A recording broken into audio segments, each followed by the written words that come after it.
Hello, my name is Kris Speez. I'm Russ Bregman, and this is another episode of the games played at Thursday Night Battlegrounds here at CCGs, Cards, Comics, and Games. This match is the worst match ever, by the way, to watch. This is the Grand Crusader Mirror. Yes. Which is just... ugh. Do you have another descriptor that could describe this game? I would call this basically a cluster. Yeah. I can see that. Incidentally, for those wondering, or if anyone's watching this who doesn't live in the United States, the word that typically follows that is fuck. It's a cluster fuck. Yeah. And it's not a good situation. So just thought I'd, if there are any English, non-English speaking people who want to know, now you know a word to impress your friends and family. Yes. Yeah. So, who's playing which side? Pat Eske's up top, John Montalbano's on bottom. Okay. I believe they have very similar decks, but not identical card for card. Pat is running his Team Ooga Booga version of his deck from Worlds. Plus, he does have an addition to the deck. Montalbano is running a similar version, but I remember Pat telling him, we didn't play those cards in our deck. Those cards are terrible. So, we'll see what happens. I believe Montalbano is running Daggix. Yes, Daggix was the card Pat said he didn't like in the deck. I can see Pat's reasoning. All Daggix does is damage their hero, but you can't use it to, change board state. You know what I mean? You can't kill their guys with them. He just comes out, hits the hero, dies. He very rarely says... he very rarely turns a game around if you're losing. Correct. He can win you a lot of games if you're already ahead. Yeah. But if you're not ahead, if you're losing, or you've been sort of off base and the person has been able to keep your field clear, Daggix doesn't help you at all. Yeah. He just hurts you. So Pat, turn one, Karn T-Lord, that's about as good as your turn one can get. Yeah. Ooh. Twilight Citadel, Rosalind. So, Montalbano's off to an early start of taking a shit ton of damage. Oh, it's just Savage and Laser Guided? Is it? Nope. Oh. Hit the hero. Oh, Savage. Pat would have loved that to be the laser guided. The laser guided. But it looks like Pat's just saying, I don't care about your Rosalind, I'm just going for the dome. Well, I mean, the Rosalind isn't relevant to him. Yep. He's just going to play as many dudes from his hand as he can. What is that supposed to be? I don't know. God damn. What 2 costs would he want to play? Oh, it's the Warrior. It's Lord and Blood Reaver. Yep. Which just goes to show that sometimes we typically allow proxies on Thursday nights, just to make sure that people don't have to shell out a ridiculous amount of money for a deck that they want to just play around with. But God, moments like these make me reconsider that statement. What does Montalbano do here? Attack into T-Lore, I would hope. Tell me you didn't go for the hero. Please, God. If he went for the hero, Pat would have been like, slam it, put 3 damage on his hero. So that's fair.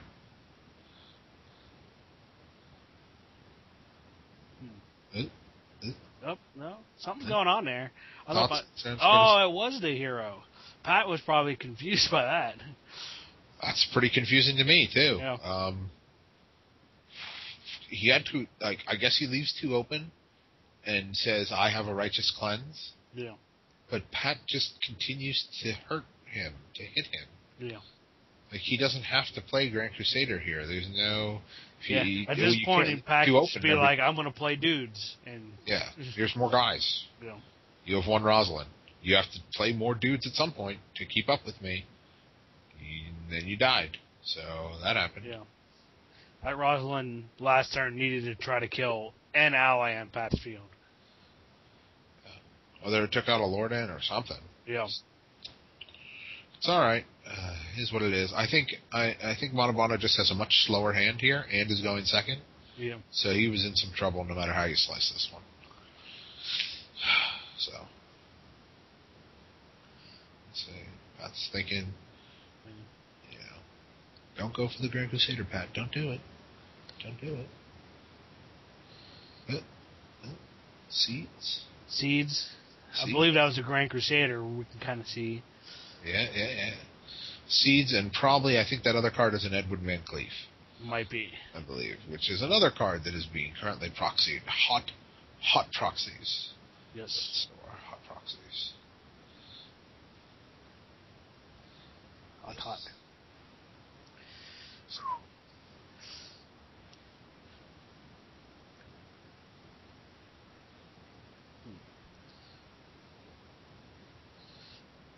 Don't know what's going on here.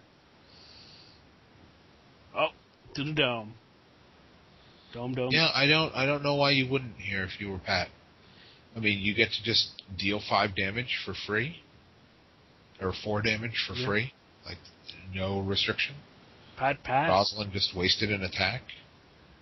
He didn't Monomono just skipped his turn 2. That's what happened. I'm surprised that Pat didn't do something. He'd play a guy or something like that. Yeah. He might not even have a relevant guy to play. Oh, he wanted to keep two open. So, I think that's a blowout there to Monobono. Yeah. I don't know if I would attack that ally when Pat had 2. He's the only one with 2 attack. He attacked the 2/3 instead of the 1/3 or the 1/1. Yeah. That's fine. So now he has an opportunity to play his Grand Crusader, get in there for 1,000,000 damage. Heal some damage off his hero. Now Monobono's in trouble. Yeah, what is he going to do? Make a 1/1 token and then Righteous Cleanse, I guess? That's the best he got? Well, that's not a good answer. No, it isn't. So, as you can see, folks, by our excited expressions, you can tell how great a mirror match of Grand Crusader can be. Yeah. But no excuses. That first Rosalind attack was just not good. Really didn't like that one on behalf of Monomono. But I think he's made the plays he has to make here. Like, I don't think there's a lot of other options after that turn, you know? He's played correctly since that turn, but the problem is he's just in a bad spot ever since. He is in a bad spot, and he's just slowly, notice, he paid 2 for a token that he now just lost to no hurt on, so that's Van Cleef. Yeah.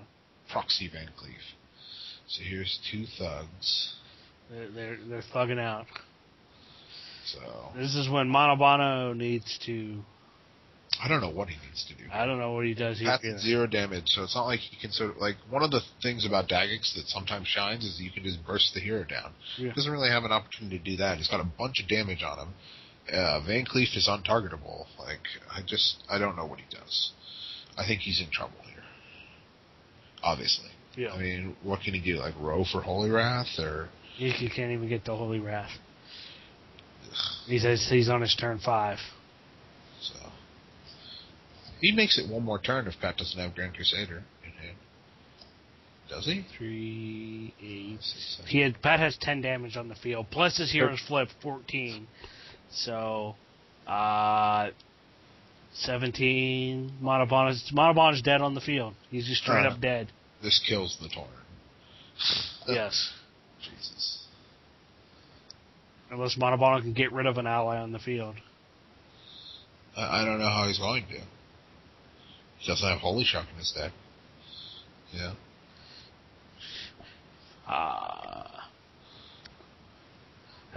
That's called the Desperation Token. I would call that. I'll make this. Maybe you'll attack it instead of my hero. So, do you think there's a card he could have included in his deck to turn this game around? Well, there's a move. He healed 3 and put a protector out. He might not die this turn. Might. Yeah. But I'm expecting the blowout card from Pat. Come on. Where is it? I don't think he has another Grand Crusader. That's what I'm... He hasn't drawn a lot of cards this match, but I mean, Van Cleef's just going to get in there for 5. Yeah. That might be good enough. So, right? Monobono has 11 left. Let's see what Pat does.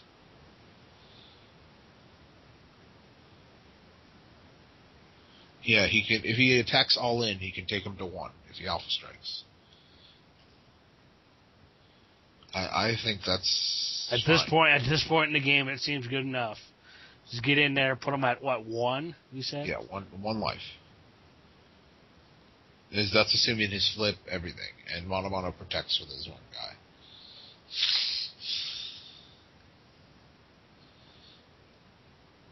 Okay, why did you do that, Pat? That's so strange. I guess Pat. So he just flipped to kill the dragon. There was no reason for him to do that. He could have just attacked and then saved the flip for Mono's hero.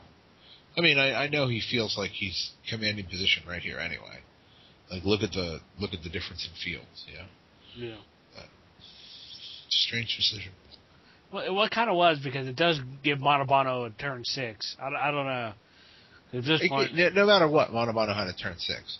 Yeah. But let's say he just attacks with his Karn token into, instead of wasting 3 damage on that guy, he could have just shot that guy for 1 damage, basically. Yeah. And then been like, now when I untap, my board just goes to your face again. And, I assume you can't get, taking Mono to 1 damage seems more relevant than taking him to, 6. What is he at now? 6 damage. Yeah.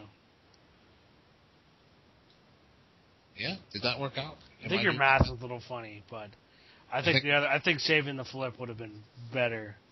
Yeah. He paid for to use the flip that he didn't need to, I don't think.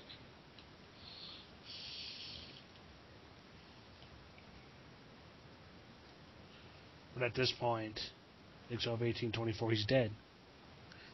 Yeah. He's still dead. Well, he's dead to Van Cleef. Yeah. The Van Cleef. Van Cleef turned sideways for 5. So, folks, for those of you who are just coming around to the game, be aware, be able to kill a 5/3 on 4.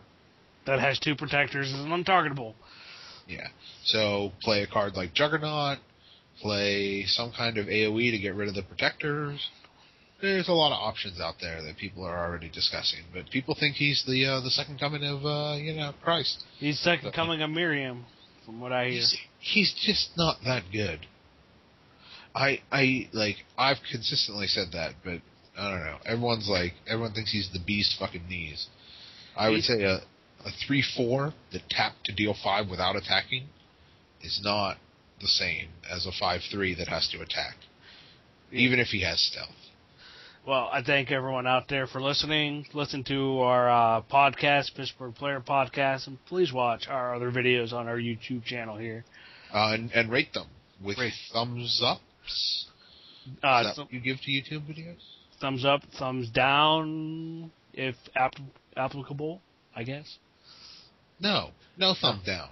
No thumbs in that case. No thumbs up or nothing. Thumbs up or nothing.